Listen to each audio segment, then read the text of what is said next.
Assalamualaikum warahmatullahi wabarakatuh. Perkenalkan, saya Dimas Prihandono dari Program Studi Pendidikan Kimia Fakultas Keguruan dan Ilmu Pendidikan Universitas Maritim Raja Ali Haji.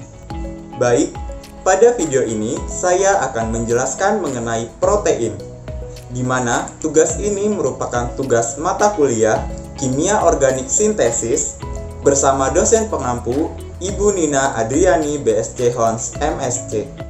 Nah, jadi apa itu protein?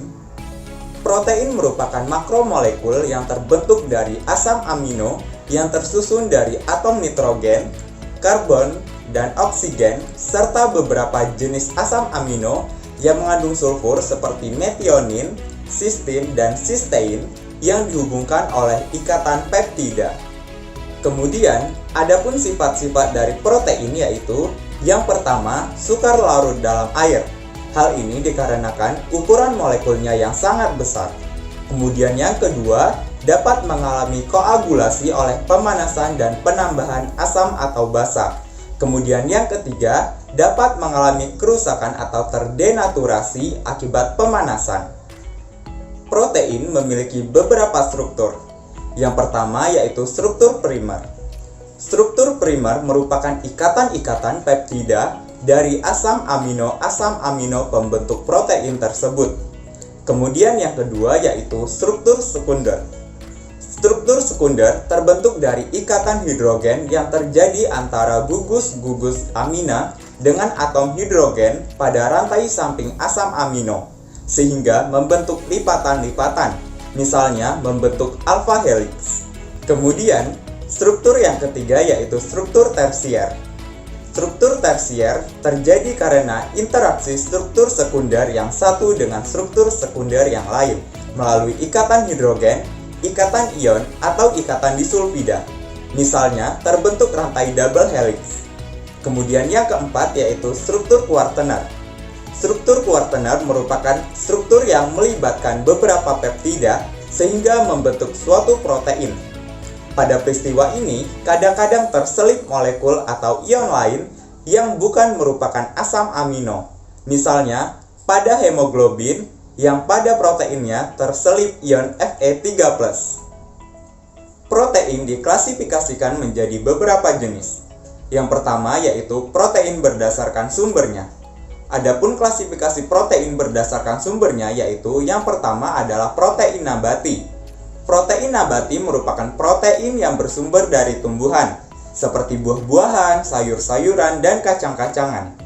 Kemudian yang kedua yaitu protein hewani, yaitu protein yang bersumber dari hewan seperti daging, telur, dan susu. Kemudian yang kedua yaitu klasifikasi protein berdasarkan strukturnya. Adapun klasifikasi protein berdasarkan strukturnya yaitu yang pertama adalah protein globular. Protein globular merupakan protein dengan bentuk menyerupai bola 3 dimensi di mana di dalamnya terdapat berbagai jenis rantai polipeptida.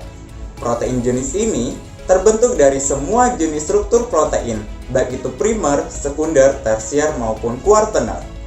Protein globular banyak digunakan sebagai transport dari partikel tertentu untuk melalui membran dalam tubuh. Contoh protein globular yaitu albumin dalam putih telur dan kasein dalam susu. Kemudian yang kedua yaitu protein serabut. Protein jenis ini memiliki bentuk yang berserabut dan umumnya bersifat tidak larut dalam air, namun dapat larut dalam asam kuat maupun basa kuat. Protein ini tersusun dari jenis struktur protein primer dan sekunder yang mengalami agregasi. Protein serabut digunakan dalam pembentukan jaringan, tendon, dan serat dalam otot. Contoh protein ini yaitu kolagen, keratin pada rambut, dan kuku. Protein memiliki banyak kegunaan. Adapun kegunaan dari protein yaitu yang pertama adalah sebagai enzim. Enzim merupakan biokatalis. Bagian utama molekul enzim yang disebut apoenzim merupakan molekul protein. Kemudian yang kedua yaitu sebagai alat angkut atau disebut juga dengan protein transport. Hemoglobin merupakan protein yang berperan mengangkut oksigen dalam eritrosit. Sedangkan mioglobin berperan dalam pengangkutan ion besi di dalam plasma darah yang selanjutnya dibawa ke dalam hati. Kemudian yang ketiga yaitu sebagai pengatur gerakan atau disebut juga dengan protein kontraktil. Gerakan otot disebabkan oleh dua molekul protein yang saling bergeseran. Kemudian yang keempat yaitu sebagai penyusun jaringan atau disebut juga dengan protein struktural.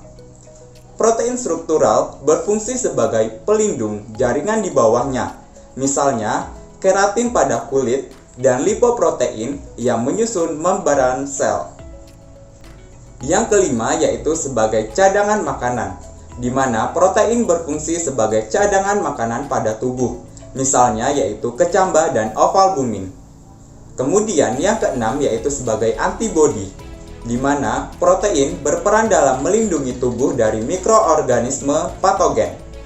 Kemudian yang ketujuh yaitu sebagai pengatur reaksi, atau disebut juga dengan protein pengatur, di mana protein ini berfungsi sebagai pengatur reaksi di dalam tubuh, misalnya insulin yang berperan dalam mengubah glukosa menjadi glikogen.